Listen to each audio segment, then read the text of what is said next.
What's going on, guys? So we're going to carry on the trend with my workplace in AIT, and this one we're creating a dispatch. Now this is a much easier process than going through the equipment set and creating a D1 notification, or at least that is my opinion. I like my workplace, especially if you're one of the ERPS clerks and you're just doing those duties. This makes your life a lot easier because everything is all in one area. So today we're going to create a dispatch, and in the next video we will close out that same dispatch, but we have to go through the process. But if this is your first time watching one of my videos, please consider subscribing. It helps the channel. It helps you keep up with what's coming out. Make sure you hit the bell notification so that you know when the videos come out, because they come out as I can make them. I don't have a set schedule.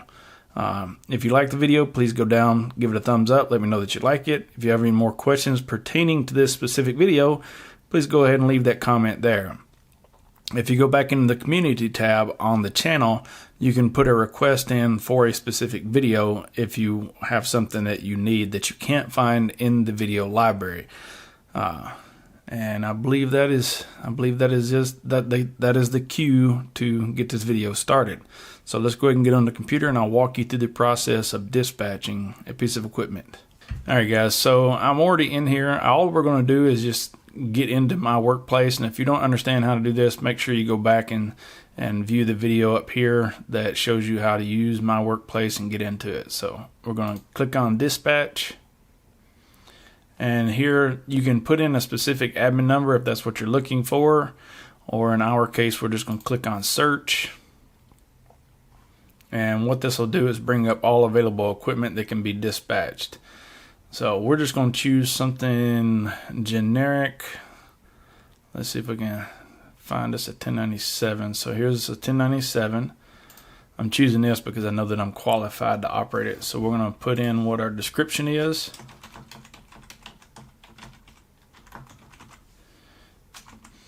So this is a tutorial, so that's what we're putting it in for.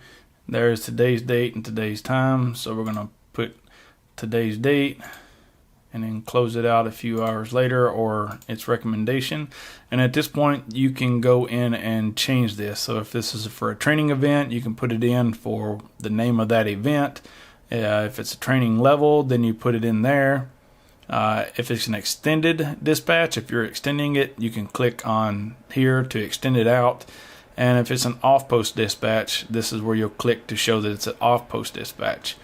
Now in our case, we're not going to request or approval, but if you were going somewhere else like on a normal basis, you need to have your commander sign off on it because they need to know where their equipment is going. But in this case, the equipment is not going anywhere. We're just doing this for training purposes, so I'm going to leave that unchecked.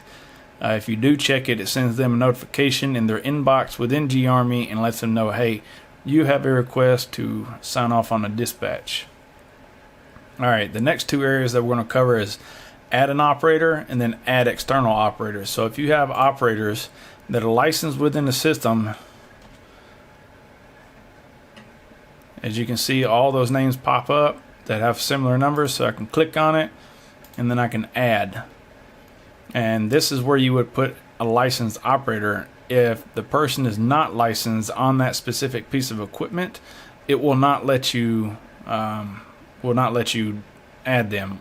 Well, it will let you add them, but it will let you know that they are not authorized to drive the piece of equipment. And at that point, you'll have to add somebody else. Now, if you're doing, in this case, so an add external operator, so here is where you're going to put in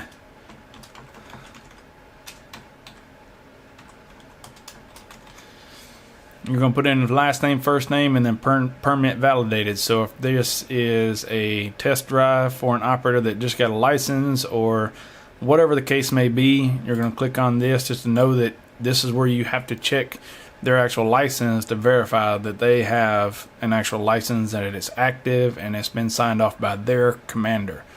And at that point, you'll click off on it, and you have added your operators. So we're going to click continue.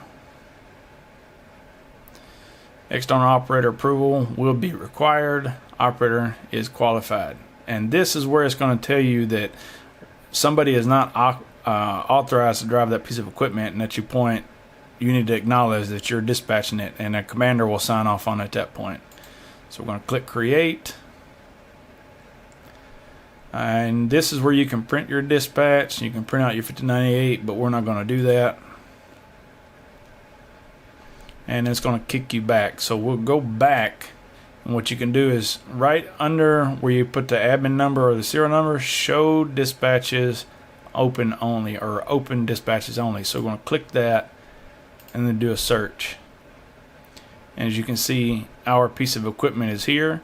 Now if in the event you have an operator that loses their dispatch, or they lose the 5098, things of that nature, you can go back in here, hit print, and then you can print those documents again for them. And that is how you create a dispatch. Alright guys, just like everything else that we went over in all these videos, everything is fairly easy. It's just understanding the process and actually implementing the use of that process. So thanks for watching guys, and I'll see you in the next video.